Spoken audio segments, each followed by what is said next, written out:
Saham ini beberapa bulan kemarin atau beberapa minggu kemarin telah mengalami downtrend, tapi di bulan Februari, tepatnya di kalau nggak salah minggu pertama, itu sempat mengalami kenaikan yang cukup pesat ya. Tapi apakah cuma kenaikan sesaat atau rebound?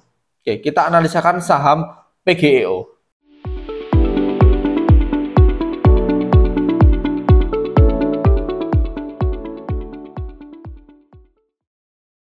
Ini menurut performa keuangan dan prospek industri ya. Kita tahu dia bergerak di bidang energi terbarukan dan produk utamanya adalah pengembangan serta pengoperasian pembangkit listrik tenaga panas bumi. Penyediaan uap panas bumi untuk pembangkit listrik, fakta menariknya adalah PGE atau Pertamina Geothermal Energy mengelola 15 wilayah kerja panas bumi dengan kapasitas terbesar terpasang sebesar 1,877 MW. Berkontribusi pada 80% kapasitas energi panas bumi terpasang di Indonesia. Jadi kita bisa kebayangkan ya, luas Indonesia itu tenaga panasnya dikuasai oleh PGE. Pada Februari 2023, PGE melaksanakan IPO dengan pendapatan 9,5 triliun dan mengalami oversubscription hingga 3,81 kali. Tapi nyatanya nggak tinggi-tinggi banget sih cuannya di PGE. Oke, untuk ini dia. Ya, kita tahu ya, di 2023 ini 26 saja, 26% dengan oversubscribe hingga 3 kali. Di 2024 dia minus besar-besaran. Intinya 2 tahun tersebut cuma profit 6% aja. Oke, untuk total pendapatan PGE ini kita bisa tahu ya, murah dari 2021 itu landai dia. Kuartal pertama 2022 hingga saat ini dia memang landai untuk total pendapatannya. Jadi nggak ada yang peningkatan yang drastis, itu nggak ada. Terus untuk laba bersihnya ini baru. Kemarin di kuartal 3 2024 itu mengalami penurunan. Ya, mengalami penurunan untuk PGE. Ya, bisa disimpulkan juga ini juga sama dengan kondisi sahamnya yang mengalami penurunan di kuartal 3 kemarin.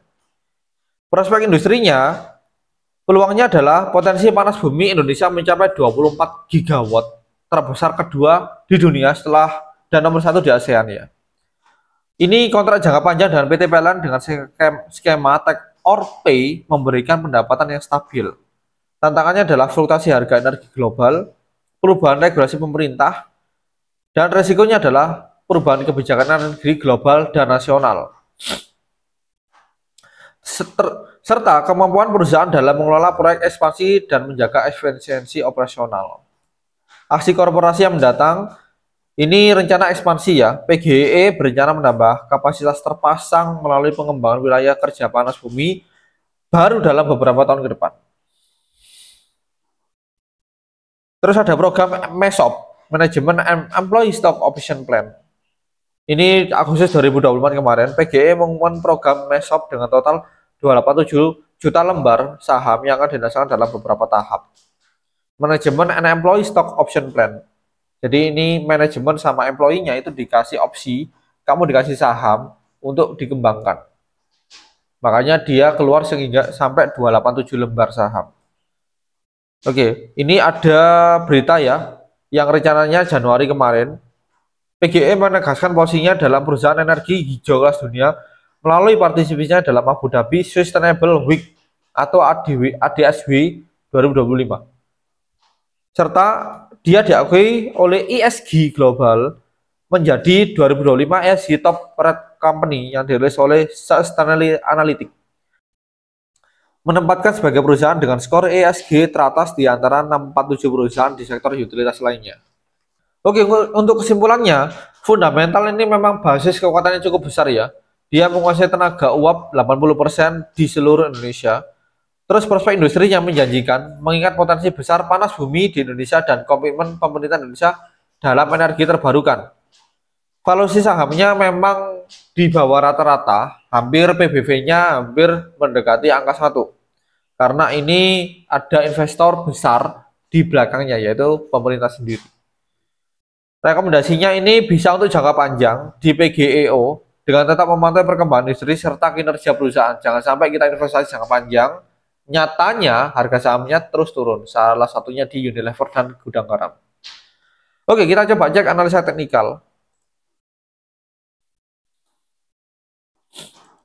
Oke, di sini sempat saya coret-coret ya untuk PGE ya. Ini dari kapan nih turun? Dari 31 Juli ya. Ini sudah mengalami penurunan cukup lumayan jauh ya. 37-an%, hampir 50%. Oke, kita nggak bahas yang jauh. Kita melihat kuartal mau kuartal 4 ini kan di bulan Maret besok. Ini ada potensi kenaikan ya, ada potensi kenaikan yang dimana ini kalau kalian coba lihat. Oke, di sini kita bisa tahu ya, ada kenaikan di mulai dari 13 Februari kemarin, ini ada kenaikan hingga saat ini, yaitu 15%-an. Ya, ini kalau kita bisa melihat, dia bisa sampai di sini, di angka RBS, atau bisa menyentuh di angka sekitar 1100. Ya, ini adalah titik terjauh. Kalau ini nyampe, ya, ini nyampe, kemungkinan besar dia akan retest. Kayak gini. Ini gambaran terjauhnya ya, gambaran terjauhnya. Oke, ini untuk analisa teknikalnya seperti ini. Kalau dia mau naik ke atas, tampilannya seperti ini. Kita mungkin akan beberapa bulan ke depan. Tapi kalau kita melihat dari sini, ini 13 Februari ini cukup cepat ya. 13 Februari dan sekarang di tanggal 24 Februari, nggak sampai 1 bulan atau setengah bulan, dia udah naik sebesar 15%. Oke. Sekarang kita coba cek bandar detektornya ya. Oke, untuk hari ini tanggal 24 ya. Ada pembelian GR. Ya, ini salah satu broker retail memang. Sama PD ini bandar. Dia ada beli 6,5 dan 1,9. Artinya dia punya barang segini. Tapi ada potensi jual di bandar retail. Di broker retail ya. Ini big akumulasi ya. Kemungkinan besar dia akan naik ini. Silakan coba spek buy PGE di besok ya. Di tanggal 25 besok. Kemungkinan besar dia masih akan naik. Ya, kemungkinan besar dia akan naik. Oke. Kalau kita coba cek screener saya juga PGE ada masuk ya. Dia masuk. Oke, ini nanti saya akan posting di grup Telegram saya. Bagi yang belum join, silahkan join aja. Linknya ada di deskripsi ya. Tampilannya seperti ini teman-teman. Nah, saya membagikan setiap hari ini ya. Ada stok BPJS dan stok BSJP. Linknya adalah di deskripsi. Oke, itu aja tentang analisa saham PGE atau PGEO. Kita ketemu di analisa saham yang lainnya.